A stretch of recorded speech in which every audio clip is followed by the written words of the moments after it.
बाहर मौजूद रेस्क्यूअर्स अब नेक्स्ट प्लान बनाते हैं और प्लान ये था कि केव के अंदर पुलिस सिस्टम को एग्जीक्यूट किया जाए। उन लोगों को पूरी उम्मीद थी कि ये प्लान सक्सेसफुल होगा। अब रेस्क्यूअर्स पुलिस सिस्टम को इंस्टॉल करने लग जाते हैं। टनल में स्पेस बहुत ही कम था, जिस वजह से बहुत टाइम लग चुका था।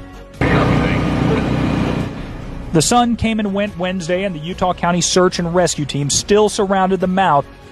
इस दौरान रेस्क्यूअर्स एक टेलीकॉम अरेंज करते हैं। वो लोग 2 रेडियोस की मदद से एक केबल लाइन अंदर भेजते हैं। 2-वे टेलीकॉम के थ्रू अब जॉन को अपनी वाइफ एमिली से बात करवाई जाती है। केव के बाहर खड़ी एमिली पूरी तरह से जॉन को एंकरेज करती है। फॉलोइंग विच जॉन में भी अब कॉन्फिडेंस आ जाता है और वो एमिली को दिलासा देता है कि वो जरूर बाहर आएगा और सबसे मिलेगा। जॉन को ट्रैप्ड हुए अब तक केव में 18 घंटे हो चुके थे और फाइनली अब 25 नवंबर शाम के 4 बजे पुलिस सिस्टम सक्सेसफुली इंस्टॉल हो जाता है। सूजी का रेस्क्यू करने का अटेम्प्ट तो अनसक्सेसफुल रहा। अब बारी थी अगले रेस्क्यूअर की। अब नेक्स्ट रेस्क्यूअर रियान को अंदर भेजा जाता है। रियान क्रॉलिंग करते हुए एड्स पुश तक जाता है और जॉन तक पहुंचते ही सबसे पहले वो जॉन के पैरों में बंधी रस्सी को लूज करता है। ये वो रस्सी थी